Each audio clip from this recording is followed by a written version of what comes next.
Apple just finished its awe-dropping September event, and I went hands-on with everything Apple announced. So I'm going to walk you through my first impressions of AirPods Pro 3, 3 new versions of the Apple Watch, and a really big new update to the iPhone 17 line. Let's go ahead and talk about it. Real quick, if you want to keep up to date with all the latest Apple news and reviews, hit that subscribe button. Okay, let's start off with the basics. Apple Watch.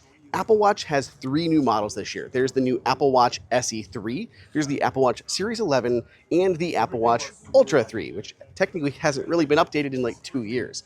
So Apple Watch SE 3 is a huge update because this is Apple's entry-level model that doesn't get a lot of the latest and greatest technology. It's been on the market for years now and is kind of the one I recommend to most people who just want a basic Apple Watch. They want crash and fall detection and kind of your basic Apple Watch features. Well, the new one, it's been years, so it's a lot of upgrades. We have new things like the S10 processor on the inside. There is wrist temperature tracking, which brings other features like your ovulation and cycle tracking, all of that kind of stuff. This is a pretty big upgrade for the Apple Watch SE, and it is still the one I recommend to most people who just want a basic Apple Watch. So then we have the Apple Watch Series 11, which stuck with the S10 processor again. I still really like this Apple Watch. I've been wearing the Series 10 for the past year, and my favorite yet. I really like the Ultras, but the Series 10 has been fantastic. It comes in both aluminum and titanium finishes. The titanium ones use this new 3D printed process. They still just look really gorgeous. The aluminum versions do come in a new charcoal space gray color along with the jet black. So for the people who wanted that space gray to return, it's here. Other features for the Series 11, unfortunately, there's not a ton of them with the same S10 chip in there. Apple did add a couple new things. There is hypertension monitoring, so to actually monitor you in the background and give you general alerts every 30 days or so if it detects that you possibly may have hypertension and direct you to go see a doctor. It works basically as you'd expect. You'll just get a little alert on your wrist. It'll pop up and you can view more information in the Health app. Again, this is not the same thing as blood pressure tracking or monitoring or readings. You can't just open it up and take a blood pressure reading, anything like that. So it is definitely more of the hypertension monitoring and to help you get tracked out or make any changes in your lifestyle. You can also still add things manually if you are diagnosed with hypertension, and you can still add your blood pressure readings into the Health app. It seems really cool. Then there's also this new sleep score for sleep tracking, but this is a feature coming with watchOS 26, which means it'll come to the Series 10 and some other models. So that's not exclusive to the Series 11. There are 3 big other features coming to the Series 11, just to mention. First is battery life. This is the first time Apple has increased the battery life on Apple Watch. It now goes from 18 hours to a full 24, which honestly, huge. I wear mine for sleep tracking and I still have to charge it sometimes twice a day if I don't get it done all at once. So having a full 24 hours of battery life is going to be clutch. It also increases the fast charging because it has that larger battery. So you can do 15 minutes and get 80% of battery life before it was a full 30 minutes to get 80% battery life. Really beneficial there for battery tech. For connectivity, if you get one of the cellular versions, there's of course the titanium or cellular, or the cellular versions of the aluminum. Those now have 5G, so 5G support. In general, they're doing better with the antenna, so there should just be better cell reception in general with all these Apple Watch models. Finally, the Apple Watch Series 11 has a new finish on the display that makes it more scratch resistant. So of course that just means more durable. That's exactly what you hear. Going to protect more against those everyday scratches. Okay. Apple Watch Ultra 3. This is cool. I've had a lot of people asking about the Apple Watch Ultra 3 because it hadn't really been updated in a year. Last year we got just a space black or black colorway of it. This year is the true successor, right? So it looks fantastic. There's not really many changes to the body. It's still the same case size that we had with the Apple Watch Ultra 2, but the screen is a tiny bit bigger. They were able to shrink those bezels, so same case, but slightly larger display, which is now officially back to being the largest display on an Apple Watch. Aside from 5G for connectivity, it also gets satellite connectivity. That's going to be a huge deal. So if you are out hiking, you can still keep in touch, even if you don't have cell reception. Then we have a bunch of the features for the display that were originally on the Apple Watch Series 10.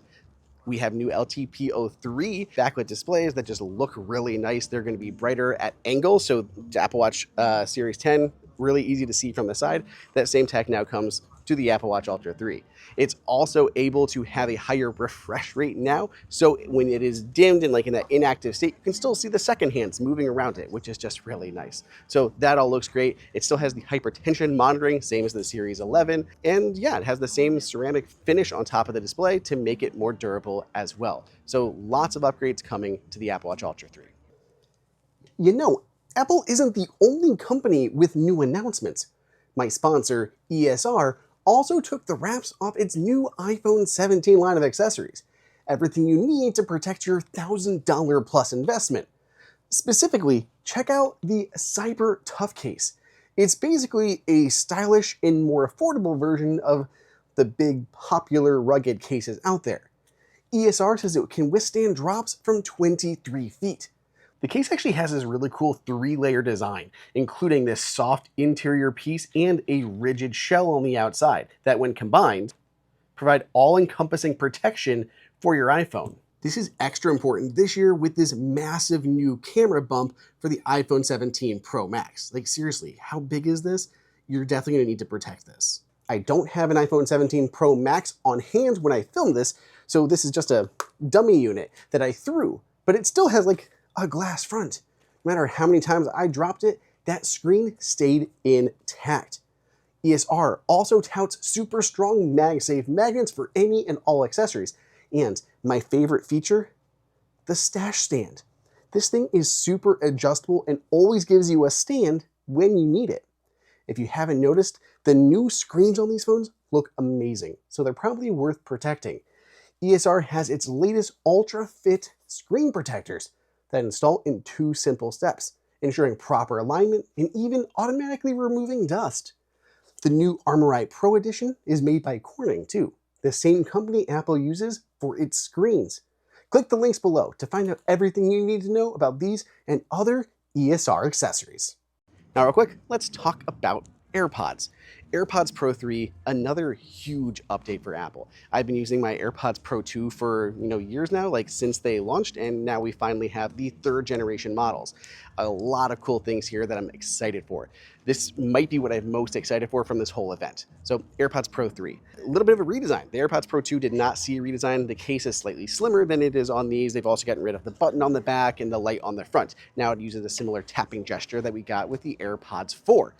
When you look at the earbuds, they are definitely a little bit smaller. Apple says that they made them smaller so they can fit into more ears. The ear tip itself also is angled more into your ear canal, so it should just in general help with fit.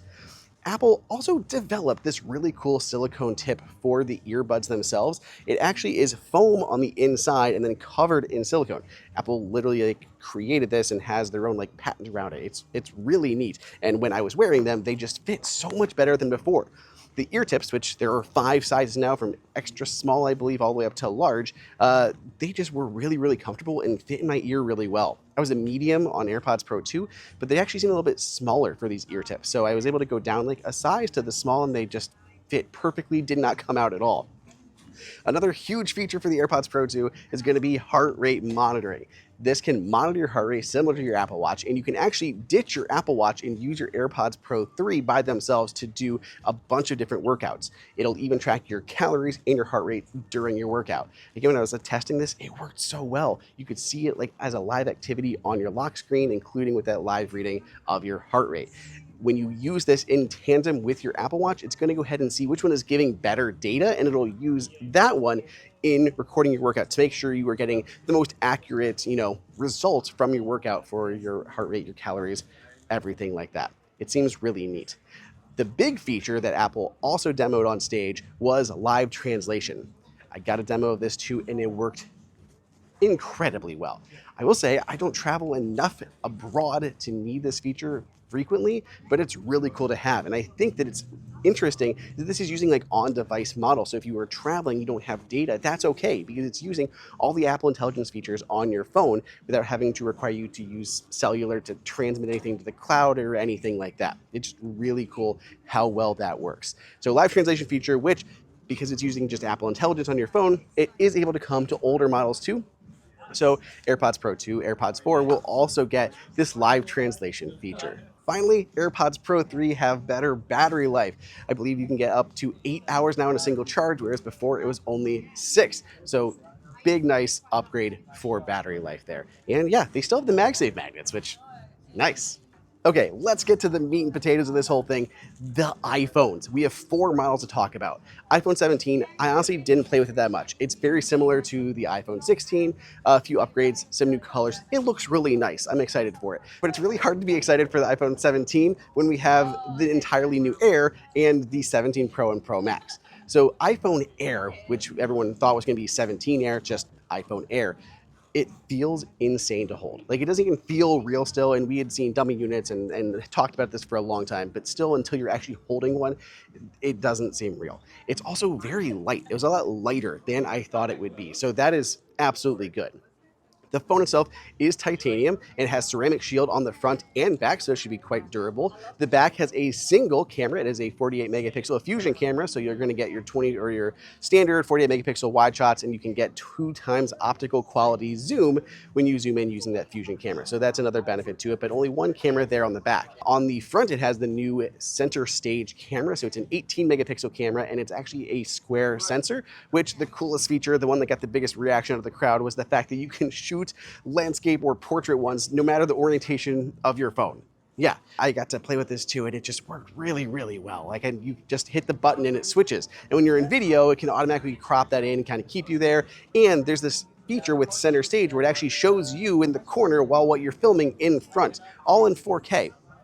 This was insanely cool. This comes the entire lineup, by the way, for this front-facing camera.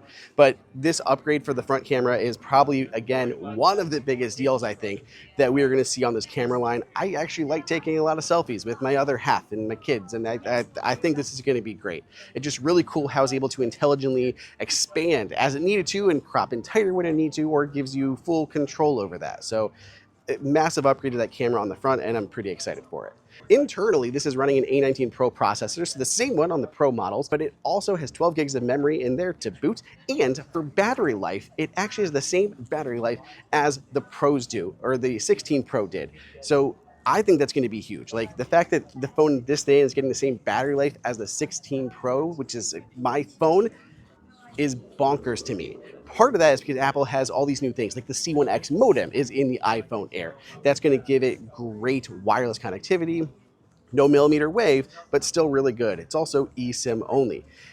Apple's also including the N1 chip in all of its new devices. This is Apple's new networking chip, so it's going to support Wi-Fi 7, Bluetooth 6, which is an upgrade from Bluetooth 5.3 in older models, and Thread for smart home control. I can talk about that plenty more in a different video. If that battery life still isn't enough, Apple does have its own MagSafe battery that can pair with the iPhone Air. That battery pack will work with other phones, but it's really designed for the Air specifically. But yeah, just playing around with the Air, it's crazy cool. I think this still is going to be the one that people are going to gravitate towards. It's just a really, really cool phone. It comes in 4 different colors. You're going to get a light gold, a sky blue, a cloud white, and a space black. Okay, that brings us to the Pros. There are 2 Pro phones, of course, the 17 Pro and 17 Pro Max. They have many of the features that I've already talked about, including the cool camera enhancements for the front-facing camera. It will have Apple's N1 networking chip in there, so you're going to have all of those benefits. But beyond that, these things have an entirely new design. Apple has reverted back to aluminum for that, which I'm fine with. I actually prefer this matte finish over even the glossy one on the Air. It has a new unibody enclosure, which is kind of similar to what Apple did with the Mac line. So it's a new unibody enclosure for the iPhone for the first time. On the back, it has ceramic shield instead of glass, which is just inset there. So the camera bump, the plateau, is all metal. That's great. The front is ceramic shield. Gen 2, just like all of these new devices, which is more anti-reflective than before and is more scratch resistant. So it'll prevent more scratches than ever, which is huge. I have so many scratches on my phone screen, and I always recommend the screen protectors because of that. And I would still probably recommend one, but they at least look a whole lot nicer than they did before if you're not using anything like that. I already mentioned the A19 Pro on the inside, but alongside that A19 Pro, Apple has new vapor chamber cooling. This is literally liquid cooling that's going to help alongside the aluminum unibody enclosure to help keep the temperatures down. So that's going to help your phone run longer, get better battery life, and in general just work a lot better. When we get to the camera system, Apple has a new 48 megapixel telephoto lens. So it is a new Fusion camera. All three are Fusion cameras now. All three are 48 megapixels. But Apple will give you 4 times for your standard zoom, and you can go all the way up to 8 times optical quality zoom by cropping that in. And using digital zoom, you can get up to 40 times. 40 times digital zoom, which honestly, it looked really cool. I was really excited to try this out. I don't usually zoom in that much, but just looking at how these photos were kind of turning out, I might use that a little bit. I mean, even 8 times just looked really, really crisp, but I like that I still had the option for 4, because 8 is too tight for a lot of things. So I like that I had that option for the wide and get a little bit closer when I need to. So that's it. That's Apple's new devices. Everything was really solid this year. I know there was things we didn't see that we were hoping to see. Apple has a ton of new accessories I can talk about in other videos, from the MagSafe battery to a new lanyard to new cases and TechWoven, all of that stuff. But I'm gonna take a break for now. Let me know what you guys think. Are you picking up anything new? Let me know down below in the comments. Otherwise, follow for more Apple news. I'll see you guys in the next video.